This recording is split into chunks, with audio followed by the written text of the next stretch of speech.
Buongiorno a tutti, io sono il dottor Sarzo, sono il direttore della chirurgia generale dell'ospedale Sant'Antonio dell'azienda ospedaliera di Padova.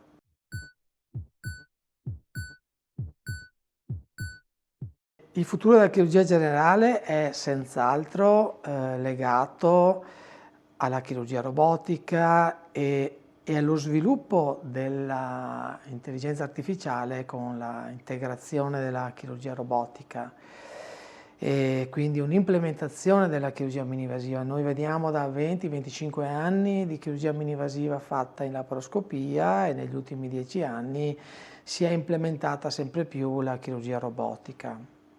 Il futuro sarà questo, cioè l'implementazione dell'attività chirurgica robotica integrata all'intelligenza artificiale e si arriverà quindi attraverso questo, è stimato che si arriva ad avere un ulteriore vantaggio legato alla minivasività, si arriverà ad avere una ulteriore riduzione del rischio di errore legato esattamente alla precisione che l'integrazione dell'uso del robot con l'intelligenza artificiale si avrà nel futuro. Ma soprattutto, e questo è un aspetto altrettanto importante, se ne parla poco, sarà anche più facile diventare chirurgo perché la chirurgia robotica si presta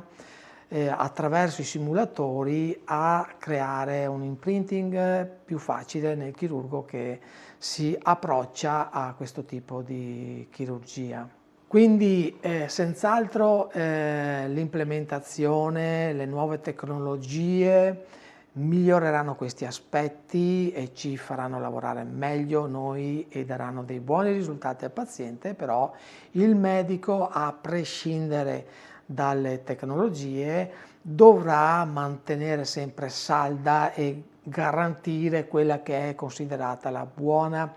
umanizzazione delle cure che, come sapete, parte dalla comunicazione con il paziente.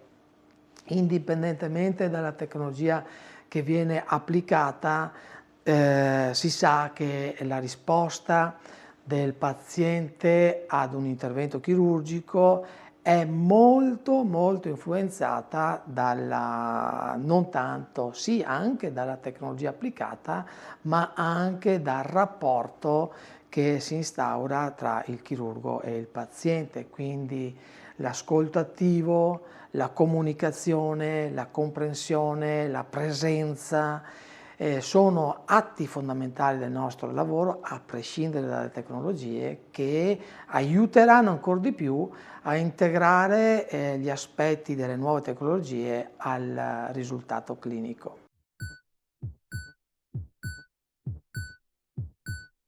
Il tumore del coloretto è il secondo tumore per incidenza in Italia, viene secondo dopo il cancro della mammella. Solo per darvi dei dati aggiornati al 2023, in Italia abbiamo avuto oltre 50.000 nuovi casi nel 2023 e quindi siamo di fronte a un'incidenza purtroppo, ahimè, importante. Questo dato peraltro è in aumento del 15% rispetto al dato del 2020, ma qui va fatta una considerazione data dal problema che c'è stato con il Covid, che ha ridotto le difese e l'attenzione verso lo screening. In pre-Covid si stavano registrando i primi dati di appiattimento di questo tipo di incidenza per quanto riguarda questo tumore. Come si curano le patologie colorettali? Beh, le tecnologie a disposizione sono molteplici. Anzitutto va menzionata l'endoscopia, per fortuna, grazie proprio allo screening, oggigiorno una grossa fetta di pazienti con un tumore iniziale possono essere semplicemente trattati attraverso l'indagine più minivasiva possibile, che è una colonoscopia, e in quel, tra virgolette, intervento endoscopico risolvono il loro problema oncologico. Poi ovviamente, se non è possibile l'endoscopia, allora c'è un trattamento che sarà senz'altro chirurgico, chemioterapico o radioterapico o combinato, ecco. Le modalità di approccio dipendono da tanti aspetti, dalla sede dove si presenta il tumore, se colon destro, colon sinistro, retto, ano, sono sedi diverse, trattamenti diversi, ma anche da altri aspetti molto importanti, tipo la modalità di presentazione, se in elezione o se in urgenza, l'approccio è sostanzialmente diverso, e altri fattori importanti che vanno considerati è proprio l'età del paziente, le comorbidità del paziente, sono tanti gli aspetti che vanno considerati. Io penso che il futuro sia sempre più riservato al trattamento endoscopico grazie allo screening e al trattamento chemioterapico, che oggigiorno è riservato a una piccola fetta di pazienti, però per quei pazienti il trattamento chemioterapico è risolutivo senza un intervento chirurgico. Anche noi partecipiamo a questo studio per questa piccola fetta di pazienti e abbiamo visto che poi effettivamente questi pazienti che hanno delle caratteristiche genetiche particolari poi hanno una risposta completa alla chemioterapia. Il mio augurio è proprio questo, che il trattamento chirurgico sia riservato a una fetta minima di pazienti e sempre più sia riservato al trattamento endoscopico e alle cure legate alla chemioterapia, se possibile, attraverso questi nuovi studi che verranno fuori sulla genetica di questi tumori. Anche perché è un tumore estremamente presente nella popolazione, abbiamo detto 50 nuovi casi all'anno, sono tanti, è il secondo tumore, lo ricordo, il secondo tumore dopo il cancro della mammella, e ha una prognosi che attualmente si assesta al 65% di sopravvivenza oltre i 5 anni dalla diagnosi, quindi per me è ancora troppo bassa e quindi bisogna senz'altro migliorare quello che è la diagnosi precoce e migliorare quella che è soprattutto la terapia per gli aspetti genetici. Ovviamente la chirurgia colorettale si presta moltissimo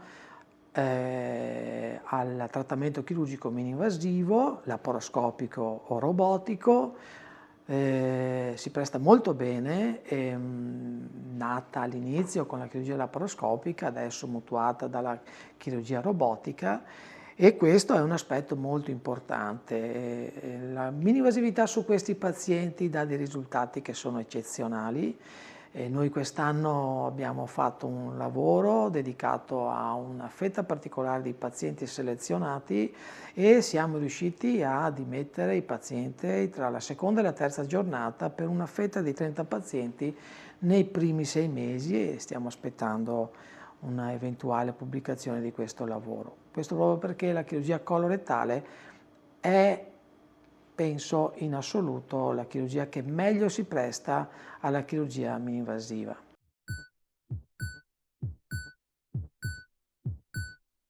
Tumori neuroendocrini sono dei tumori che vanno considerati come una patologia abbastanza rara per l'aspetto gastrointestinale. Sono tumori particolari che originano da delle cellule che sono distribuite all'interno dei nostri tessuti intestinali, sostanzialmente sono presenti nel pancreas, nel polmone, nell'intestino e nel stomaco. Noi ci occupiamo esclusivamente per le patologie intestinali, sostanzialmente. Sono tumori che vanno considerati come tumori rari. Se vi ho detto prima che il tumore del colon ci sono 50.000 nuovi casi all'anno per i NET, che sono questi tumori neuroendocrini, siamo intorno a 5.000 casi, nuovi casi all'anno, quindi 10 volte meno, e oltretutto va diviso in queste 3 grandi patologie, i NET pancreatici, di cui non ci occupiamo come chirurgia, i NET polmonari, mentre ci occupiamo dei tumori intestinali, dei NET intestinali, che sono prevalentemente di origine del piccolo intestino oppure dello stomaco.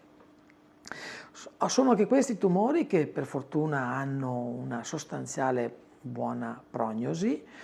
però sono abbastanza rari, e il fatto che siano anche abbastanza rari mi ha spinto anni fa a formare un collega, che è il dottor Vitadello, che attualmente è titolare di un incarico di altissima professionalità per la gestione dei tumori rari intestinali attraverso la chirurgia mini-invasiva.